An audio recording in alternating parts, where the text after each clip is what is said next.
ही पैसो भी ॾाढी कमाल शइ आहे। जंहिं वटि कान्हे हुन जी केरु इज़त नथो करे ऐं जंहिं वटि भरपूर आहे हू कंहिंजी इज़त न कंदो आहे। अगरि कॾहिं ॾिसणी हुजे पैसे जी पावर त कंहिंखां उधार घुरी ॾिसजो।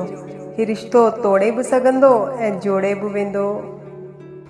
अगरि पेर कीचड़ में फासे थो त भले नल ताणी वञो, पर नल खुलियो ॾिसी करे कीचड़ में न वञो। साॻी तरह अगरि बुरो समय आहे त भले पैसे जो उपयोग करो, पर वधीक पैसा ॾिसी बुरे आदतुनि में न पओ।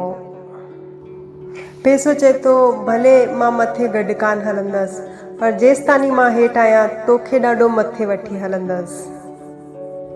पैसो बसि रहणी सहणी मटे सघंदो आहे, दिमाग़, नियत ऐं क़िस्मत खे न मटे सघंदो। अॼु जे समय में कमाइणो त पवंदो ई, छो त महांगाई जो ज़मानो आहे ऐं रिश्ता सिर्फ़ु मुनाफ़ो ॾिसंदा आहिनि। ऐं पैसा सिर्फ़ु हिकिड़ी भाषा ॻाल्हाईंदो आहे कि अॼु तूं मूंखे बचाए वठि, सुभाणे मां तोखे बचाए वठंदसि। पैसो हू भाषा ॻाल्हाईंदो आहे जेको सॼी दुनिया सम्झंदी आहे। अगरि खीसे में वज़न हूंदो त ॻाल्हि में वज़न पंहिंजो पाण ई अची वेंदो। माण्हू बकवास बि ॾाढी ध्यान सां ॿुधंदा।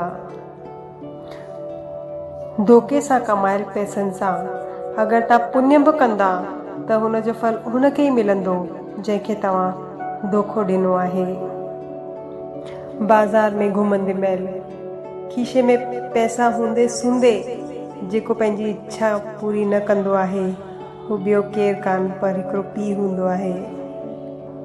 जीअं जीअं तव्हांजो नालो मथे थो थिए तीअं तीअं शांति रहणु सिखो, छो त आवाज़ हमेशह सिक्का कंदा आहिनि, नोट न।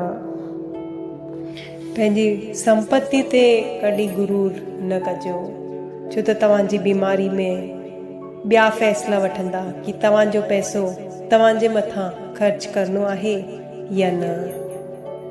इंसान चए थो कि पैसो हुजे त कुझु करे ॾेखारियां, ऐं पैसो चए थो कि तूं कुझु करे ॾेखार त मां अचां।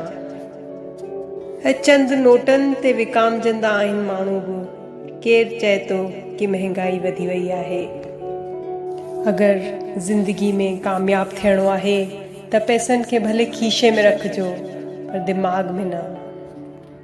अगरि ही सची ॻाल्हियूं तव्हांखे पसंदि अचनि पियूं त वीडियो खे लाइक कयो, शेयर कयो, कमेंट करे ॿुधायो ऐं चैनल खे सब्सक्राइब कयो।